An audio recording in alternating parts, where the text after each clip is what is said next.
Right. அடுத்த விஷயம் என்னன்னு தெரிஞ்சதுன்னா, நம்மளோட ஹியூமன் ஜியோகிராஃபில நீங்க எத மேக்ஸிமம் ஃபோக்கஸ் பண்ணணும்ன்றத நான் உங்களுக்கு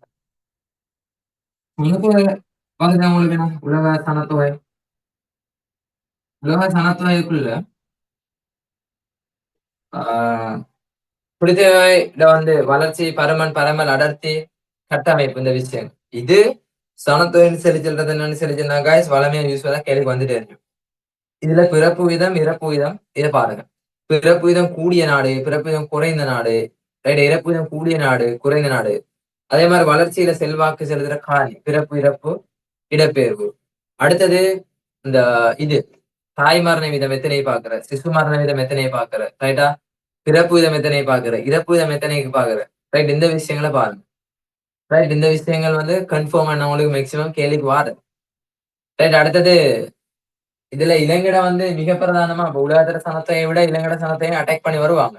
சனத்தொகை கூடிய மாவட்டம், சனத்தொகை குறைந்த மாவட்டம், சனத்தை அடர்த்தி கூடிய மாவட்டம், சனத்தை அடர்த்தி குறைந்த மாவட்டம், சனத்தை வளர்ச்சி கூடிய மாவட்டம், சனத்தை வளர்ச்சி குறைந்த மாவட்டம், மாகாண ரீதியான விஷயம். இதெல்லாம் பாருங்க இந்த சனத்தொகைக்குள்ள வர விஷயம். இப்ப நான் சொன்னதெல்லாம் மெயினான விஷயங்கள். சரியா? அது பாருங்க சம்டைம்ஸ் சில விஷயங்கள் என்னைக்கும் என்ன மிஸ் ஆகல. நீங்க மேலதிகமா பாருங்க. நான் சொல்றது மிக முக்கியமான விஷயம். ஃபுல் டார்கெட் பண்ணிக்கலாம். ஓகே.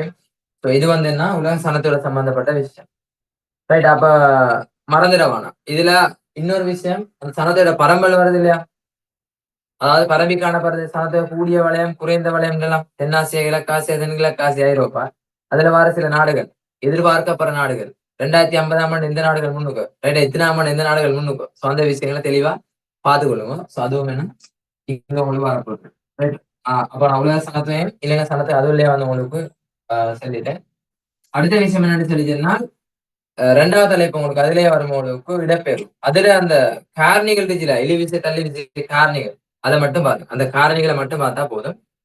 இடப்பெயர்வுல செல்வாக்கு செலுத்துற காரணிகள். அடுத்த குடிவரும் நாடுகள் எதிர்நோக்குற சாதக பாதை விளைவுகளையும் சம்டைம் கேட்பாங்க உங்களுக்கு. சோ அதையும் பார்த்துக்கொள்ளும். ரைட்டா? அது 2வது விஷயம். அடுத்த குடியிருப்புல செல்வாக்கு செலுத்துற காரணி. 3வது தலைப்பு. குடியிருப்பு. ரைட்டா? தட் மீன்ஸ் உலக சனத்தொகை கீழ தான உங்களுக்கு என்ன இடப்பெயர்வு வரப்போகுது.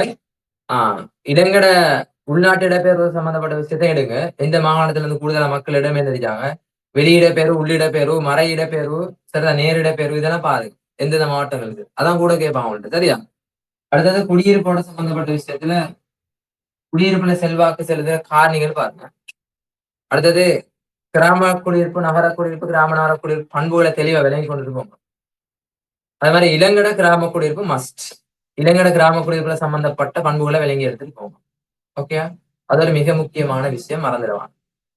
ரைட் அது மாதிரி இளங்கட கிராம நகர குடியிருப்புகள் ஒவ்வொரு மாவட்டத்திலும் ஒவ்வொரு கிராம நகர குடியிருப்புகள் பரம்பி காணப்படுது. அதை நீங்க பார்த்துட்டு போங்க. ஓகே குடியிருப்புகள் ரைட் அந்த விஷயங்கள் குடியிருப்புல வரப்போற விஷயம். அடுத்தது 3வது விஷயம் என்னன்னு சொல்லிட்டுன்னா நகரம். சோ நகராக்க வலயங்கள் வருது உங்களுக்கு நகராக்கத்துக்கு. நகராக்கம் கூடிய நாடுகள், குறைந்த நாடுகள், கூடிய வலயம், குறைந்த வலயம் அப்படின்னு சொல்லி. சோ அந்த வலயங்கள் நாடுகள தெளிவா பார்த்துட்டு போங்க. அதோட சேர்த்து இதுல மிக முக்கியமான விஷயம், நகராக்கத்தோட தொடர்பான 3 விஷயம் வரும் உங்களுக்கு என்னன்னா, அந்த நகராக்கம் எல்லைகளை தாண்டி வளர்ச்சி அடைஞ்சிருச்சு அப்படின்றது. சோ அதுல வர விஷயம் blue banana, green banana, golden banana. மறந்துடவானா வெரி மச் இம்பார்ட்டன்ட்.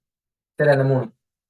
ரைட் அதே மாதிரி பார்த்தீங்கன்னு சொல்லி சொன்னால், இலங்கை நகராக்கம் தொடர்பா கொழும்போட சம்பந்தப்பட்ட விஷயங்கள பார்த்திருப்போம். கொழும்பு அண்மை கால ரீதியா நடந்திருக்கிற விஷயங்கள் நகராக்கத்தோட சம்பந்தப்பட்டது. அது மாதிரி இளைஞர் நகராக்கம் கூடிய குறைந்த மாவட்டங்களை பாருங்க. சரிதானே? அது நகராக்கத்துக்குள்ள வர விஷயம். அடுத்த நகராக்க தொடர்பான பிரச்சனைகள் அதுக்குரிய எக்ஸாம்பிள்ஸ் போட்டிருக்காங்க உலகத்துல. அந்த எக்ஸாம்பிள்ஸ பார்த்திருக்கோம். சரியா? அவ்வளவுதான். அதான் இவ்வளவுதான் இதுல வராது. 4வது விஷயம் என்னன்னு சொல்லி சொன்னால், அடுத்த தலைப்போட உலக சனத்தோட கலப்பு விதைகள், இரட்டை கலப்பு விதைகள். ரைட் கலப்பு விதைகள், இரட்டை கலப்பு விதைகள். அதே மாதிரி ஆ இதுல வார சில பல்தேசிய கம்பெனிகள் வரும் உங்களுக்கு. உலக விவசாயத்துல பல்தேசிய கம்பெனிகள். சந்தைப்படுத்தல கட்டாயமா பார்த்துக்கொள்ளுங்க. பொருளாதார மத்திய நிலையங்கள் வெரி மச் இம்பார்ட்டன்ட். ஓகே. பொருளாதார மத்திய நிலையங்கள பாருங்க. சோ அதெல்லாம் மேக்ஸிமம் கேள்விக்கு வார விஷயங்கள் தான். தம்புல்ல, தம்புத்தேகம, வெளிசர மீகோட, கெப்பட்டிக்கோட இப்படியான இடங்களை ஞாபகத்துல வச்சுக் கொள்ளுங்க. அதெல்லாம் என்னென்றால் கன்ஃபார்மா கொஸ்டினுக்கு வாரும். ஓகே, சாரி, உலக விவசாயம். ரைட். அதே மாதிரி உலக விவசாயத்தோட சம்பந்தப்பட்ட அண்மைய கால போக்குகள் சம்டைம்ஸ் அதை பாருங்க. சில நாடுகள் ரீதியா இலங்கையோட சம்பந்தப்பட்ட சில விஷயங்களை பாருங்க. ரைட். இந்த விதை இனங்கள் மஸ்டா கலப்பு விதைகள், இரட்டை கலப்பு விதைகள், அந்த விதைகள் என்னென்ன விதைகள் வந்துருச்சுன்றத பாருங்க. ஈவன் அது பசுமை புரட்சியா இருந்தாலும் ஓகே, மரபணு தொழில்நுட்பம் இருந்தாலும் ஓகே. சரி, ரெண்டுலயுமே ஃபோக்கஸ் பண்ணி கொடுங்க. மறந்துடாம. அது உலக விவசாயத்தோட சம்பந்தப்பட்ட விஷயம். ஓகேயா? That's it. அதே மாதிரி அடுத்தது பார்த்தீங்கன்னு சொல்லிச்சுன்னா, ஆ உலக விவசாயத்த போல இலங்கை விவசாயம் கிட்டத்தட்ட அதே மாரி தான். 5வது விஷயம் சுரங்க கைத்தொழில். சுரங்க அகழ்வு கைத்தொழில். இதுல என்னென்ன சுரங்க அகழ்வு கைத்தொழில்னு சொல்லி எடுத்துட்டு, ஒவ்வொரு கைத்தொழிலையும் ஈடுபடுறது. ரைட்டா? சுரங்க அகழ்வு. உங்களுக்கு 3 தான வருதுன்னா, பயப்பட தேவையில்ல, 3 தான் வரும். இரும்பு, நிலக்கரி, அடுத்தது பார்த்தீங்கன்னு சொல்லிச்சுன்னா, கனியெண்ணெய் அல்லது பெட்ரோலியம். ஒவ்வொன்றுடையும் உற்பத்தி நாடு, ஏற்றுமதி நாடு, இறக்குமதி நாடு. உற்பத்தி நாடு, ஏற்றுமதி நாடு, இறக்குமதி நாடு. இந்த விஷயங்கள பாருங்க. இதுவும் என்ன உங்களுக்கு எம்சிக்யூல வந்து கூடுதலா கேட்பாங்க. அடுத்து ஒபெக் அமைப்பு சம்பந்தமான ஒரு விஷயத்தையும் பார்த்துட்டு போங்க. ஆ இங்க வர விஷயம். ரைட். அடுத்தது பார்த்தீங்கன்னு சொல்லி சொன்னால், இப்ப நான் எல்லா எம்சிக்யூவையும் சொல்லல கைஸ். முக்கியமானது தான் சொல்லிட்டு போறேன். மேக்ஸிமம் இப்படி பார்த்துட்டு போங்க. சரியா? ஒண்ணும் செய்ய இயலாது. மேக்ஸிமம் இப்படி பார்த்துட்டு போங்க இன்ஷா அல்லாஹ். ரைட்டா? அடுத்தது பார்த்தீங்கன்னு சொல்லி சொன்னால், ஆ மத்தது இளங்கட கனிய வளங்கள். இளங்கட கனிய வளத்துக்குள்ள மறந்துட வேணாம். எங்கெங்க என்னென்ன கனிய வளங்கள் பரம்பி காணப்படுதுன்னு விளங்கிக்கணும். ரைட்டா? என்னென்ன கனியங்கள் எங்கெங்க பரம்பி காணப்படுது. உங்களோட பரம்பலை வச்சு தான் எம்சிக்யூ வைப்பான். பதிலா வந்து உங்களுக்கு எரிபொருள் கனியம், உலோக கனியம், அல்லுலோக கனியம் இப்படியான கனிய வளங்கள் பரம்பி காணப்படுது இலங்கையில. சோ அதுலயும் திரும்ப கேட்டகரைஸ் வரும். இரும்பு, ரைட்டா? இரும்பு எங்க பரம்பி காணப்படுது? கனியன், மணல் எங்க பரம்பி காணப்படுது? சோ இது எல்லாமே உங்களுக்கு தெரியும். எனக்கு எல்லாத்தையும் விளங்கப்படுத்திட்டு எல்லாத்தையும் டைம் போதாது. அதெல்லாம் ஷார்ட் அண்ட் ஸ்வீட்டா சொல்றேன். அப்ளை பண்ணி பாருங்க. ஓகே. அப்ப அது வந்து என்னன்னு சொல்லிச்சுன்னா இலங்கையோட கனியாவளம். இலங்கையோட கனியாவளம். அது மாதிரி அடுத்தது வந்து வரும் உங்களுக்கு என்னன்னு சொல்லி சொன்னால், இலங்கை கனியாவளத்துக்கு பிறகு இலங்கை சுற்றுலா. அதுல அந்த 5 வகையான சுற்றுலா பிரிவுகள் இருந்துச்சு. சிறந்த பொழுதுபோக்கு சுற்றுலா, கலாச்சார சுற்றுலா, துணிகர சுற்றுலா. அதுக்கு ஒரு எக்ஸாம்பிள்ஸ பாருங்க. ரைட். அதே மாரி சுற்றுலா வலயங்கள் பாருங்க. ரைட். அந்த வலயங்களுக்குள்ள வார இடங்கள பாருங்க.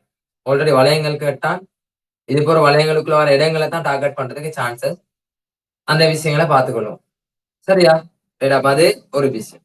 சுற்றுலா வலயங்களோட சம்பந்தப்பட்ட விஷயம். சுற்றுலாவோட வந்து பரம்பல் காணப்படுற பிரதேசம். என்ன நோக்கத்துக்கு அதிக அளவுல வாராங்க? எந்த நாட்டுல இந்த மக்கள் அதிக அளவுல வாராங்க சுற்றுலா இலங்கைக்கு? ரைட். சுற்றுலா முக்கோண வலயம் எது? அத பாருங்க. கலாசார முக்கோண வலயம் எது? அத பாருங்க. இதெல்லாம் சுற்றுலாவுக்குள்ள வர விஷயம்.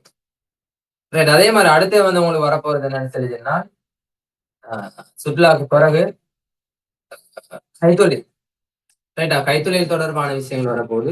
மறந்துட வேணாம். இதுலயும் ஒவ்வொரு கைத்தொழிலும் என்னென்ன மாரி வந்து ஓரிடப்படுத்தப்படுது. அந்த ஓரிடப்படுத்துற காரணிகள பார்த்துக் கொள்ளுங்க. உதாரணத்த வச்சு பாருங்க.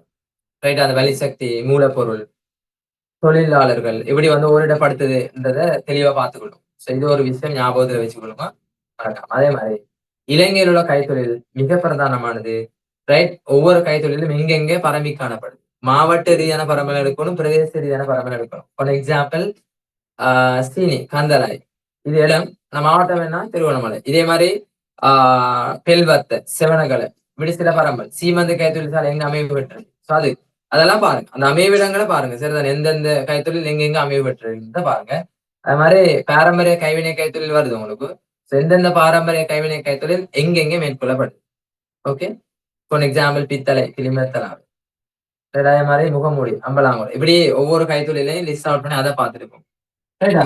அந்த விஷயங்கள் மறக்கப்படாது அது. அதே மாரி அடுத்து பார்த்தீங்கன்னு சொல்லி சொன்னா, அ அடுத்த விஷயம் உலகமயமாக்கல். உலகமயமாக்கத்துல மெயினா வந்து பெரிய அளவுலன்றதுக்கு இல்ல. அண்மை காலத்த டச் பண்ணி கேள்வி எடுக்க வருவான். சோ நீங்க கேர்ஃபுல்லா இருக்கணும். ரைட்டா? ஐசிடில அடுத்த பல்தேசிய கம்பெனிகள்ட்ட டார்கெட்ட வச்சு கொஸ்டின் எடுக்க பார்ப்பான். பார்த்துக்கொள்ளுங்க அந்த விஷயங்கள. சரியா? அப்ப அதையும் கொஞ்சம் பார்த்தீங்கன்னு சொல்லி சொன்னா சரி. ரைட். இப்ப நான் மேக்ஸிமம் எந்தெந்த பாட்ட நீங்க பார்க்கணும்ன்றத நான் உங்களுக்கு தெளிவுபடுத்திருக்கேன் காய்ஸ். மறக்காம என்ன செய்யுங்கன்னு சொல்லி சொன்னா, எல்லா விஷயத்தையும் பார்த்துட்டு போங்க. சோ உங்களோட ஃப்ரெண்ட்ஸுக்கும் இந்த வீடியோ வந்து ஷேர் பண்ணுங்க. உங்களோட கிளாஸ்மேட்டுக்கும் ஷேர் பண்ணுங்க. ரைட். ஏன்னா நீங்க மட்டும் படிச்சிருந்தா அவ்வளவு அழகு இல்லையா? மத்தவங்களும் படிச்சு தானே வேணும். சோ மறக்காம ஷேர் பண்ணிட்டு ஒரு சப்போர்ட் ஒண்ணு தாங்க. சேனலுக்கு சப்போர்ட் ஒண்ணு தாங்க.